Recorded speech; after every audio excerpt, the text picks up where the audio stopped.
Assalamualaikum warahmatullahi wabarakatuh. Saya Intan Auliansa dari semester 3A, Fakultas Hukum Universitas Surya Kencana Cianjur. Di sini saya akan mereview jurnal, yaitu jurnal yang ditulis oleh Bapak Dr. Haji Dedi Mulyadi SHMH serta Bapak Dr. Muhammad Rendi Aridayandi SHMH, yaitu jurnal yang berjudul Putusan Mahkamah Konstitusi tentang Pemilu Serentak dihubungkan dengan pencegahan korupsi politik. Tanggal 23 Januari 2014, Mahkamah Konstitusi menjatuhkan putusan dalam perkara pengujian Undang-Undang Nomor 42 Tahun 2008 tentang Pemilihan Umum Presiden dan Wakil Presiden terhadap Undang-Undang Dasar Negara Republik Indonesia tahun 1945 dengan putusan bahwa pemilu 2019 dan seterusnya dilaksanakan secara serentak.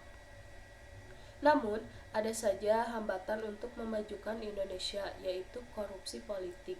Korupsi tidak akan saja menggerus struktur kenegaraan secara perlahan, tetapi juga menghancurkan segenap sendi-sendi penting yang terdapat pada negara.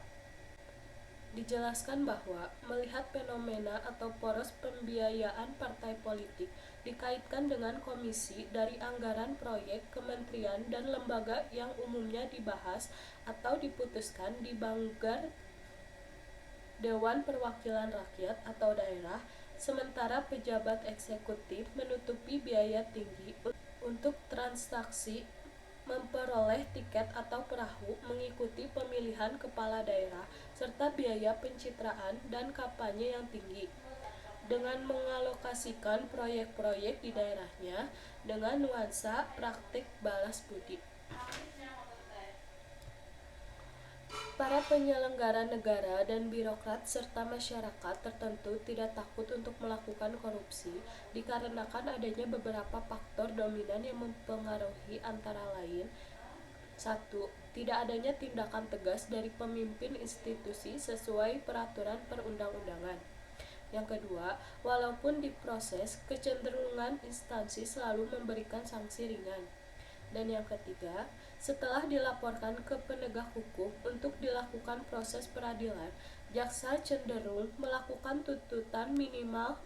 Dengan begitu pula, hakim untuk berbuat sama. Karena dalam proses peradilan selalu ada intervensi dari korps, pegawai atau atasan yang menikmati dari hasil pelaku. Yang keempat, vonis yang berkekuatan tetap telah dijatuhkan. Masyarakat menilai antara hasil korupsi dengan sanksi tidak seimbang.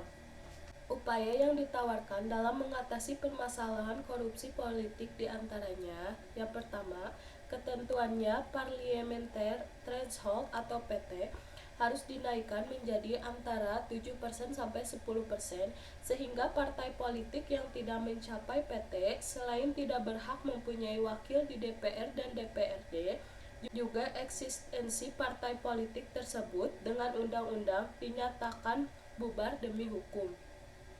Yang kedua, syarat-syarat pendirian partai politik baru harus diperketat dan diperberat. Misal, kepengurusan partai politik harus terbentuk di semua provinsi dan di semua kabupaten atau kota, terbentuk 75% di tingkat kecamatan, dan ketentuan lain yang diperlukan.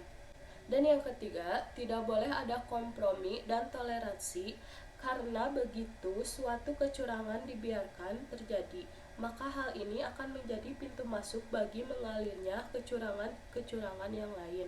Sekian yang dapat saya sampaikan. Wassalamualaikum warahmatullahi wabarakatuh.